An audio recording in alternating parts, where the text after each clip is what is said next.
The archetype of the dark feminine, Black Moon Lilith, has been demonized throughout centuries by the patriarchy. Why? Because they were afraid that this energy is going to be something what we will finally tune in and understand our power within, integrate it in our life, and destroy the patriarchy. The point is that the archetype of the dark feminine has been born because dark masculine existed. And this is exactly the combination of energies, dark feminine. Feminine energy, the moon part, is connected to our emotions, the hardest feelings, the most biggest shames, fear, and things we suppress in order to fit in the society.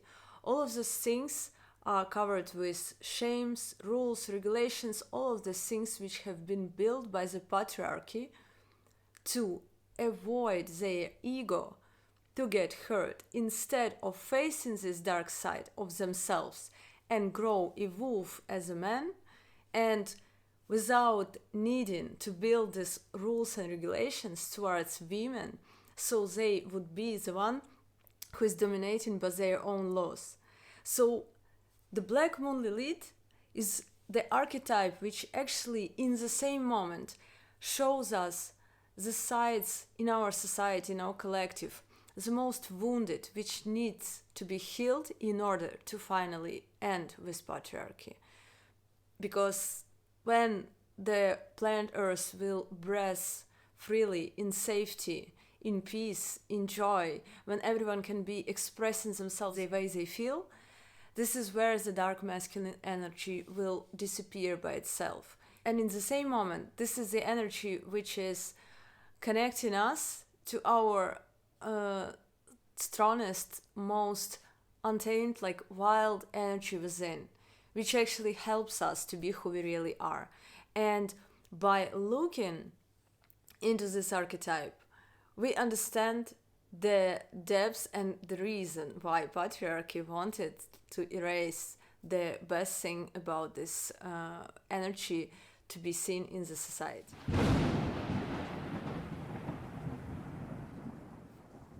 First of all, we will talk about the symbolism, the story, the mythology behind this. Then we will talk about the placement in the chart, the house and the sign.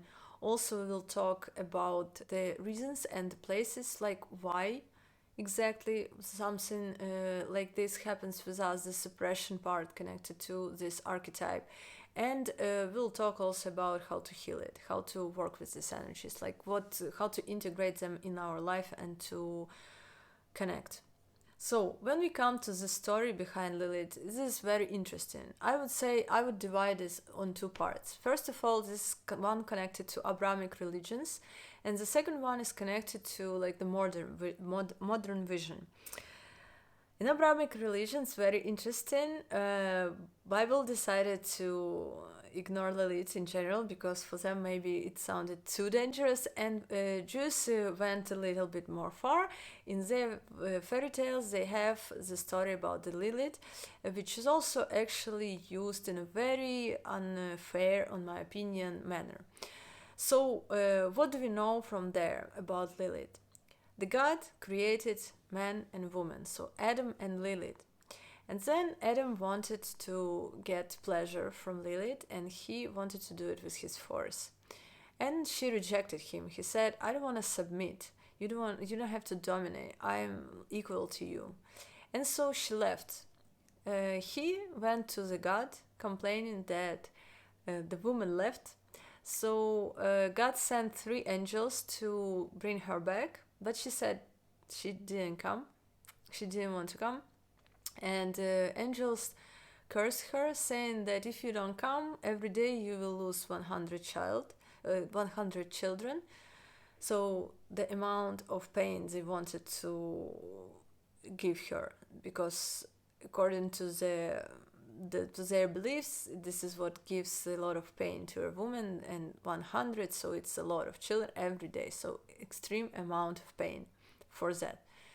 And according to this fairy tale, she said that in return for this, she will come and kill infants of people, and she will not only touch those one who has a safety, the talisman sign of 3 angels, so with these names of these angels. And so she was left there somewhere next to the Red Sea. She didn't come, but she didn't disappear, or she didn't die. She's still there. She existed. And then, according to the stories, the god decided to create a woman, like the second one for the Adam from his rib right now. So she would admit that he is the one who she have to listen to, and he listened to the god. And so this Eve, what we know, this is archetype of the perfect woman, perfect everything, the mother, the perfect wife, and stuff like that. And also God told them that there is a garden, you can treat yourself, but there is one tree, you cannot come eat the fruits from it because you will die. And one day Eve was in that garden, so she decided to come to this tree, and the serpent appeared and started to ask some questions to Eve, something like, why don't you eat it? Because it's actually about knowing the truth about good and bad in the world, so you would know everything the way God knows. And serpent didn't force Eve to eat that apple, but she made this decision by herself, and then she gave this apple to the Adam. And so all of this story about the sin, what's interesting about the story, from like this vision gives us a perspective that both women are wrong. One is wrong because she was not submitting, so they demonized her to that level that she can kill infants, that she will be responsible for that, because in that times, there were a lot of child deaths, and there were a lot of questions of society, and so they needed answers. And so they decided to put that, like the responsibility for that, on her, so it would also influence women to never even anyhow associate yourself with some, I don't know, kind of beautiful, seductive energy which refuses to stay next to a man, to submit and stuff like that. So they started to demonize it by making her like so evil that she comes and kills those children and stuff like that. So this is the first thing what they do in order to save their patriarchal vision and to not let it spread any kind of, the independence of a woman to go in masses. And the second, the thing that they, of course, said that Eve was wrong by eating those apples, not listening to God, and things like that. Nobody judged, as in my opinion, the Adam, who was behaving like a teenager. First, when he wanted to get the woman with force, and then crying to the God that the woman left, instead of actually making a teaching about how you behave with a woman the right way, that she wants to relax next to you, that she needs to feel actually safe. She doesn't want to be just dominated. The point is that the man is more like kind of physically strong creature who is actually entering her body, and she needs something to feel safe in the process. She needs to feel and know that her interests and her wishes also and desires also are heard and important for him, and also that if she is getting pregnant, that she is safe next to him. So it's like a complex of things which are important for the woman to actually want that. And so nobody teach him this. They actually just manipulate her by curse to come back and to submit. So this first thing which makes me question all of these teachings. And the next thing, when it comes to Eve, so all the blame for this original sin comes to Eve. Again, woman is wrong, is guilty, but the man is okay, but he also behaved like a teenager without asking, without knowledge. He just ate without any questioning what is going on. So where is responsibility, right? So this I speak about this attitude of immature masculine, which actually is the reason of building the patriarchal society, in my previous video, the Chiron in Aries, where exactly explain like that immature masculine energy becomes mature when it goes through challenges and some different like competition or something, like when you are growing from the boy to a man. And this growth cannot happen only on the physical level. It has to happen on the kind of inner level, when the inner authority builds and the understanding of your actual role of the male individual on the planet. That it's a lot about protection, it's a lot about the self-respect and respect in general. It's about building the authority, building the legacy, building wisdom. I mean, it's becoming somebody next to who woman wants to relax, give you children, and trust you. You cannot force her into this. And so by becoming somebody like this, man has to go through different challenges. So the ego have to suffer. He have to fall in love, but this woman choose somebody else. All of these things, kind of, when you are facing real life experiences, and then when you become a man who respects himself and knows what he actually can offer, this is how he goes and, for example, chooses somebody like a partner for life, or just partner, let it be. And so they skipped all of this evolution, and they decided that it's easier to just put a lot of restrictions on women and make the religions and all of this around, to forcing humanity to think that the man is the one who dominates. So it's just easier, instead of making a lot of these steps when you actually prove that you're someone who everyone will listen. You make this law that you already have to be listened to. But you know, this kind of the skipping part of hard part for the masculinity, this is what they decided to do by building patriarchal society. So we understand this part. Now we go to the second story, which is more than vision, and I highly respect it, and I find it really useful for us. So when we come to the second story, it has different sources. One of them is Azerbaijani author Deharia Sitchin. He dedicated his life to the research of Sumerian culture and mythology, and he believes that he's the one who can read the Sumerian cuneiforms. And he wrote a lot of books. You can see them on the screen. And his jobs actually found a lot of appreciation, a lot of the world and interest. And we'll talk about this in a minute. And also, as I already told in the video, the Pluto in Aquarius, the Bashar, Daryl Anka, the American guy who has been channeling like maybe 40 years already, the entity, the extraterrestrial from another civilization, which is very advanced in comparison to ours. You can trust it, you cannot trust, and it's your choice, but I would recommend just to kind of listen to him for a while and to notice that, on my opinion, he does not put any manipulative points. So it's like your freedom, your self-expression, your anything is not targeted. Actually, on the opposite, it gives different tips as to how to kind of understand yourself, love yourself, understand that you're a creator of your own reality and stuff like this.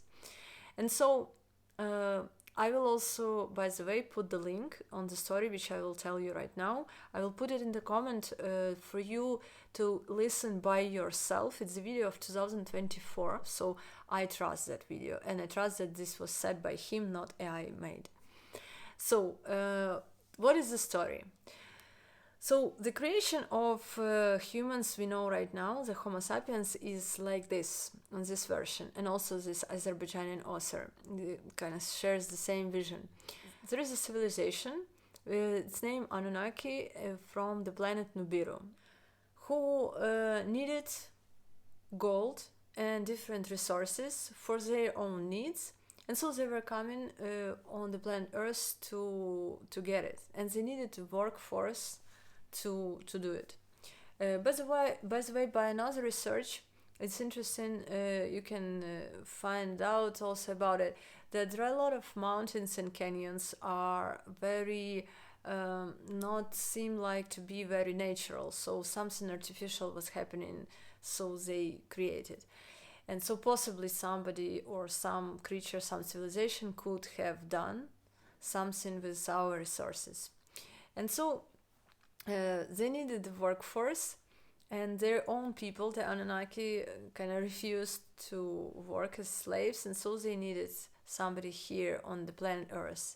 And in that time of evolution, the humans of that time was the Homo erectus.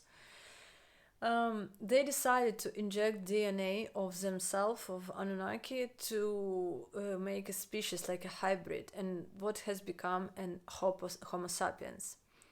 And the first creatures was Adama, the male version, and the female version was Eva on their language. So like first and second, or first male, first female. And when it comes to the Lilith, what is interesting here is that when we look on the kind of Homo erectus, this is a wild creature. When we look at the Anunnaki, this is a creature which is coming from they're actually also hybrids, so they are very advanced. So it's like hyper developed or hyper advanced. And so when you connect these two, you are getting the energy which is highly independent. So this is the energy which consists of two powers, which does not which is not wanting to be slaves for another civilization, but actually claims about being independent as a Homo sapiens species.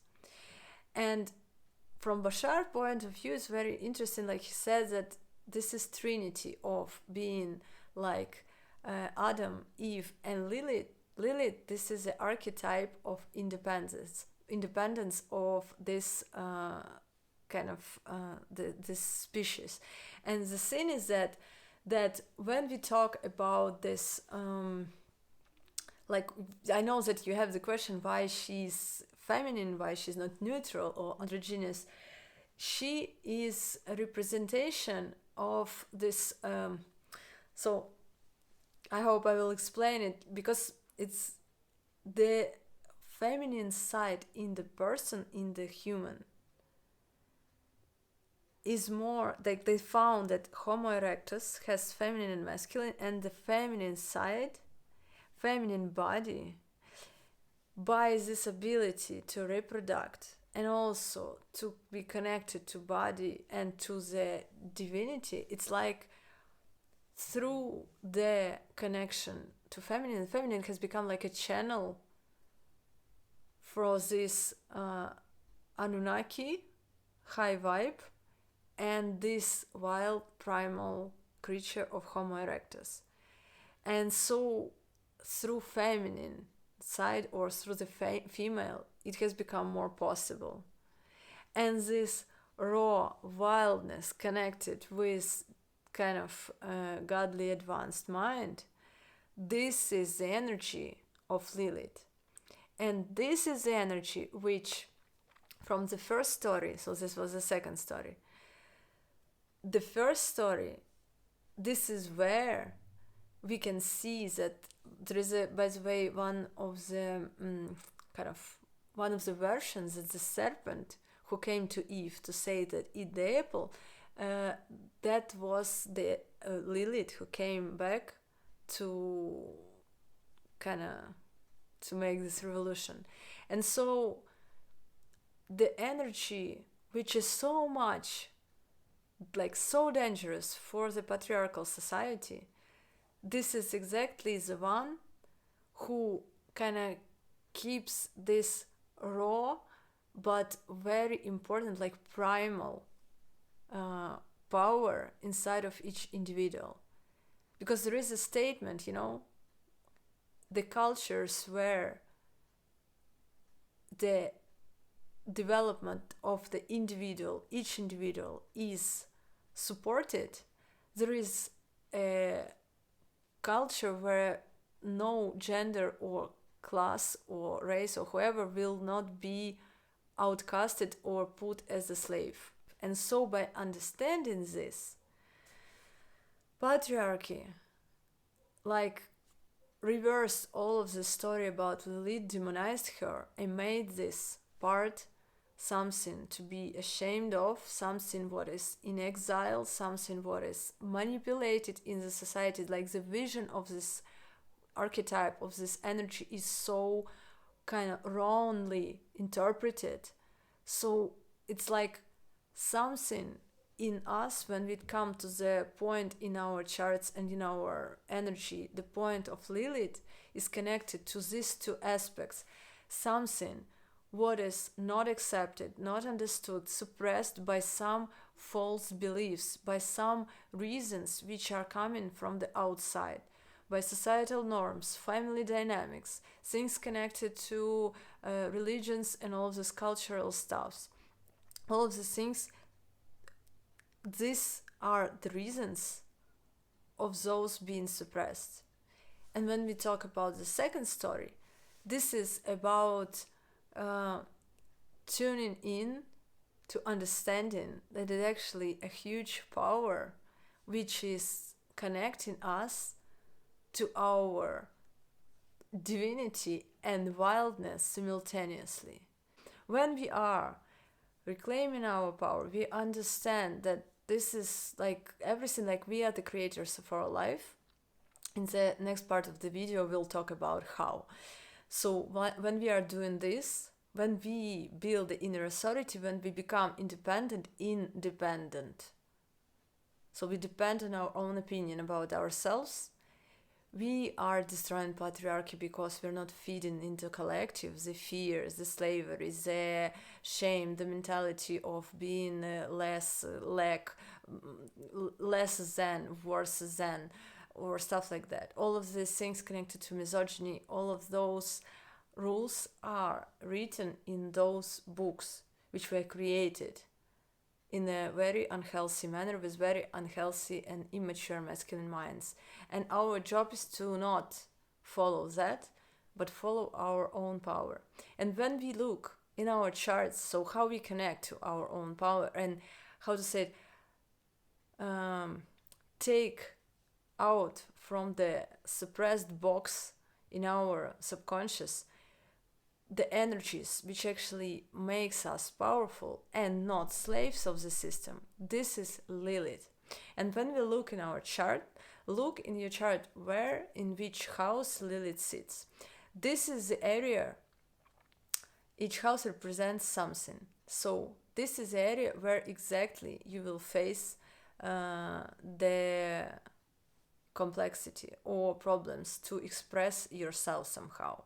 Or it's about where the suppression happened. Let's say 9th house, so you suppress your own intuition, beliefs, things like what's like true for you, and so you kind of believe more in what church says, what some guidance, some teacher force you. So it's like when you are not letting your own belief be the authority for yourself.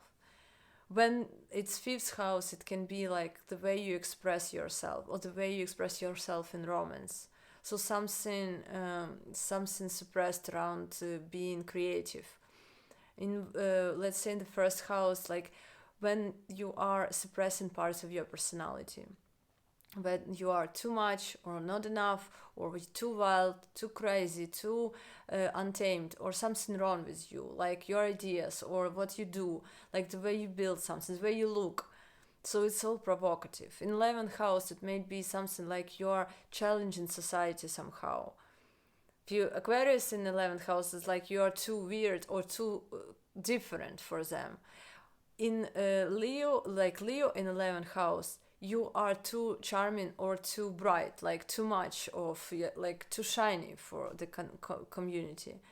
You know, every placement shows that something in this specific area has problems.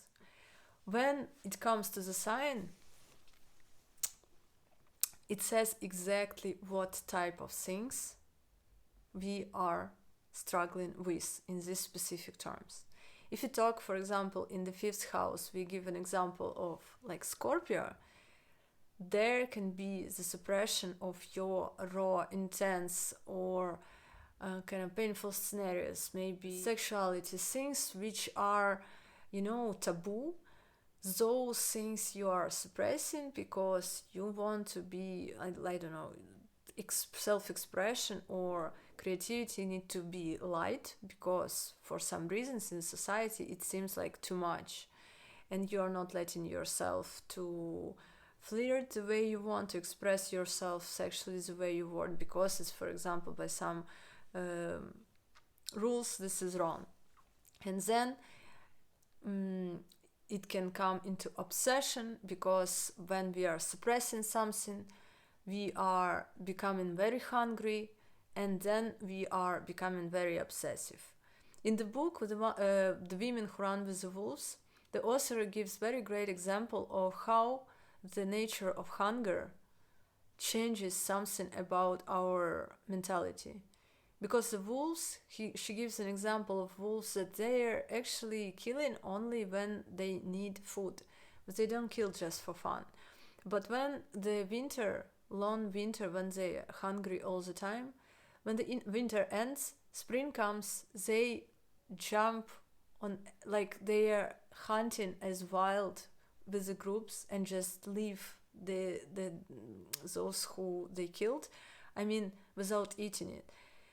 So this hunger makes this something like wild and obsessive inside of us. And of course, when we suppress some part, it's like a balloon, when you suppress it one side, another one becomes like huge. Or let's say if we talk about Libra in the same 5th house, so it can be something about the dynamic of balance. It's like the person is trying to keep balance so much, so they are kind of asking first if it would be accepted by another, for example, their creativity or anything what they I don't know want to do. So if it will be okay for them, and then I will do, instead of do and then kind of deal with the results. So this suppression of something because you want to be comfortable for others, because Libra wants this comfort and balance.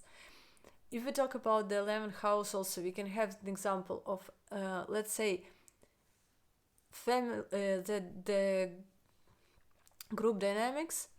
Aquarius, you could be, for example, in your childhood, in school, expressing yourself not typically for others.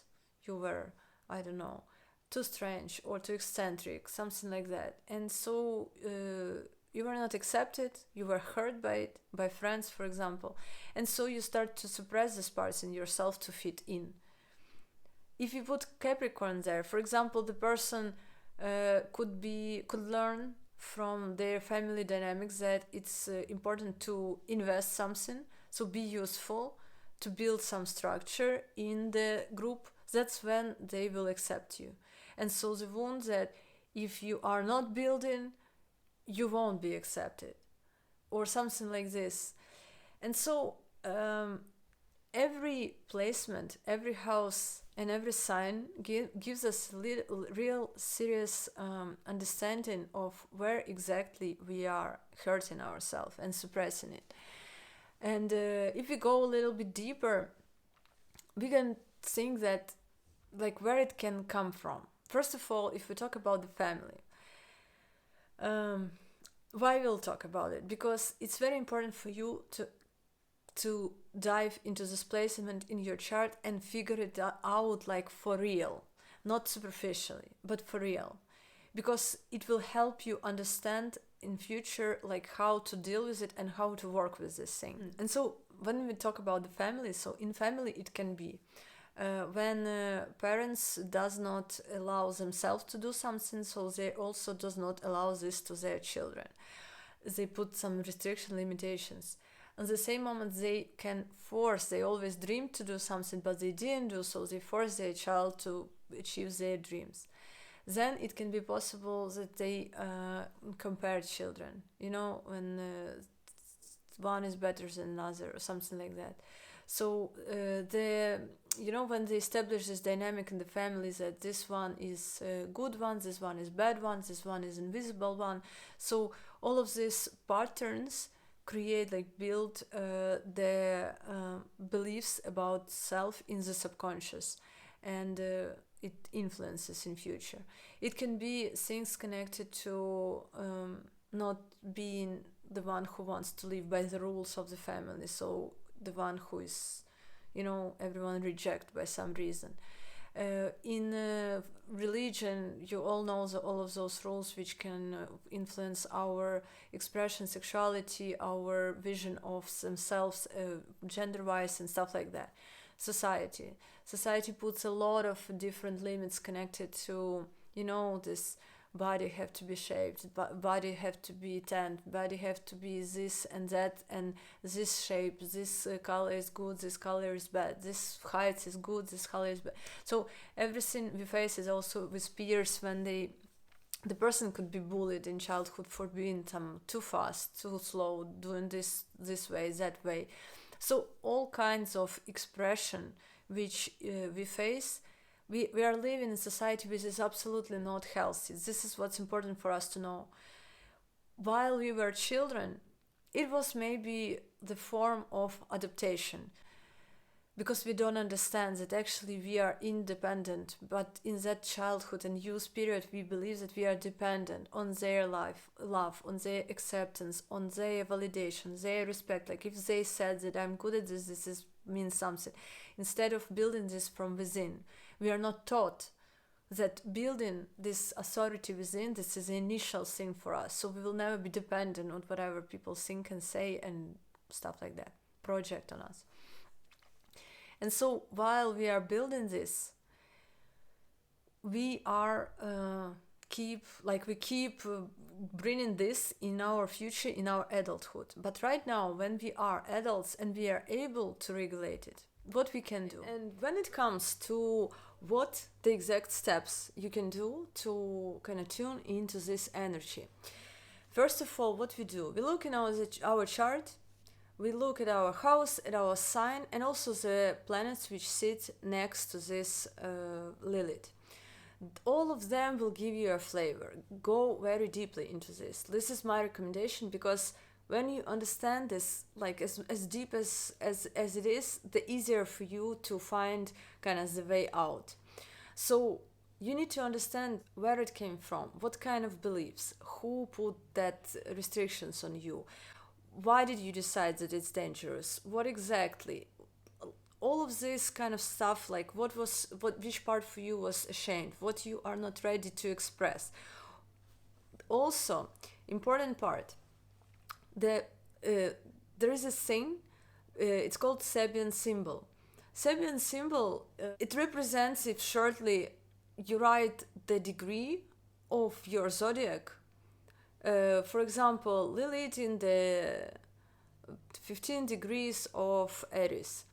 So it's like you're Googling the Sabian symbol of 15 degree Aries. You can write also Lilith or without it. So, and you read what the 15 degree actually means. But be careful, sometimes it's like from 14 till 15, and if it's 15, 16, so it's like next chapter. So this is like each placement in the chart has its little symbolism. It can also give some clues. And you can also check about another placements. It's also interesting to see where your planet sits.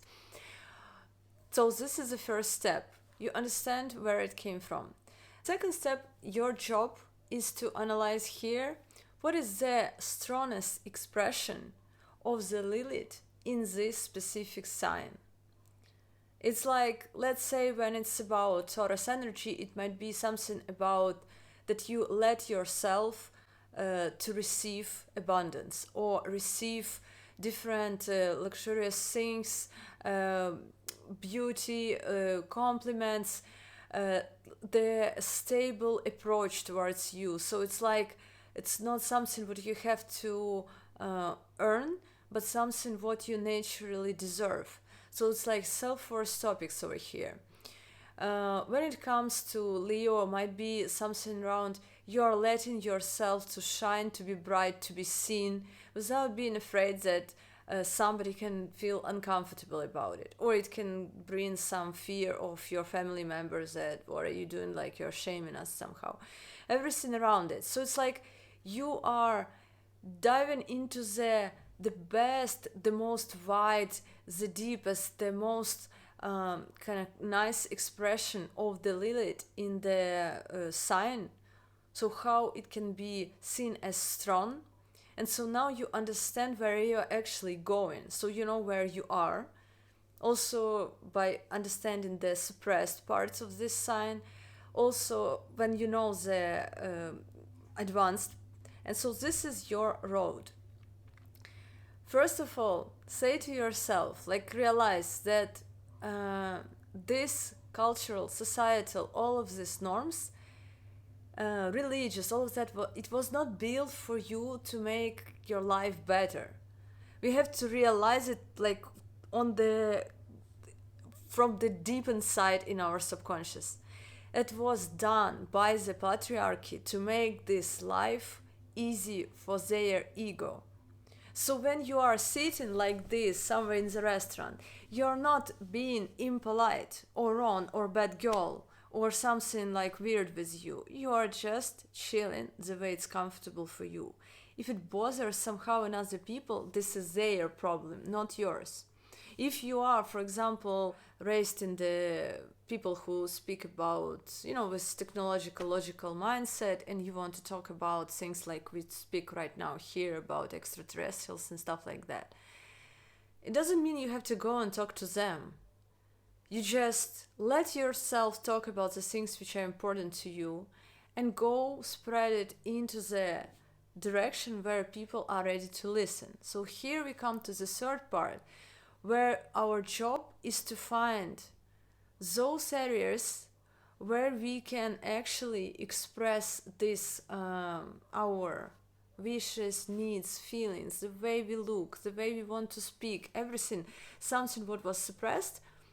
The place, the safe partner, good friends, new society, creative community, anywhere where it is safe and they will not be shocked, surprised, or seeing it something is uncomfortable about it, or not shaming you. If you have always been shamed by expressing your beauty somehow, and so people were jealous to you, saying different compliments in a bad way, so you would decide that it's easier to suppress it. Or maybe mom was jealous because she was aging and she couldn't look at you being beautiful and young, and she was not able to let you be freely yourself, because it would mean, for example, if you're super beautiful and you're bright, so your mom feels bad and you don't want to hurt her. And so it's a point of looking for the community of people which are sharing their beauty, for example, routines, their beauty, tips, things like that, where this is normal and common sense to say, I'm beautiful and you're beautiful. Like, oh my God. Like, start to interact with the sides of the world where these energies which has been suppressed in you are more where it's okay to express it. Because the point of Black Moon Lilith is this black moon archetype. The energies which are hard and tough, and something what we used to feel in this direction. So our job, when we kind of dive into the activities which help us to release ourselves from these uncomfortable feelings, we start to feel good or better and better in these specific topics. And so our black moon energy becomes brighter or lighter, easier. So our job is to learn again how it feels to be safe, but expressing these things or being this way or doing this stuff. And the last thing here, the fourth part, the fourth step, which is very important. You are doing it part by part. For example, you find some hobby or you find some activity which might be something which help you, like let's say you want to experiment with your style or I don't know, with your hair or things like that. So don't do like a big piece in the moment because you still have fears and unsafety around it. If you do it piece by piece, part by part, you are letting yourself to kind of get in tune to this energy from different angles, and eventually it will just be something natural and norm for you to express yourself through different ways in a little forms. Let's say it's about your appearance. So you are doing a haircut, don't do it super short if you're very, very afraid. Do it like half short, like get used to this. Also, if you want to experiment with your, for example, colors, buy some accessories first, for example, colorful. Then let yourself like to experiment with another parts, like do not rebuild all your look in one day. So it would make you a lot of different emotions which might hurt you. But when you do it part by part, you are stepping into this like you're getting ready to the next level of the evolution of your soul. Like, remember when we talked about the most advanced form of expression, the Lilith in your sign and your house, by the way, as well, with the planets which it sits with. So this is where you realize that you are actually powerful in that. But when you go there in a smooth manner, this is how it will be more harmonious for you. And this is how you part by part become more strong within yourself towards these energies or towards this form of expression. So this is the point. You are looking into the painful side, the suppressed, the falsely accused of something wrong about you. It is your mature attitude when you realize that you're an adult right now and you can choose the way you look at this. You start to kind of reparent yourself in this direction, helping yourself, supporting yourself by small steps and other people around. Because if this wound has been built by the interference from the outside, I mean, people's opinion, people's rules, people's decisions, they were, looking at you somehow, or bullying, or laughing at you, or humiliating for something, not accepting, all of these things coming from the outside. And so when we are doing it with another people, with who we feel safe, and the kind of the community which is okay with this type of expression, this is how healing happens, because it came from the outside and the healing coming from the outside. So you see that it is okay. It is okay to be expressed like this. This is okay to be seen this way. It's okay to talk about this stuff. It's okay to talk in such a manner about these things. It's okay to be beautiful, to be expressive, to be bright and shining bright, or, smart. Maybe you have always been afraid to sound too smart because you didn't want to outsmart somebody close to you. This is their problem to deal with. This is their problem. It's not your business to helping them by shrinking. When you are being yourself, you're actually encouraging others to also look at you, how you grow, and to grow as well. If they don't do it, this is their things to deal with. This is the point. And so by doing this towards yourself, you are healing the wound of the society, which has become patriarchal because we suppressed a lot of different things by all of these rules. By liberating yourself from these rules, you become the one who is not even in alignment with the patriarchy.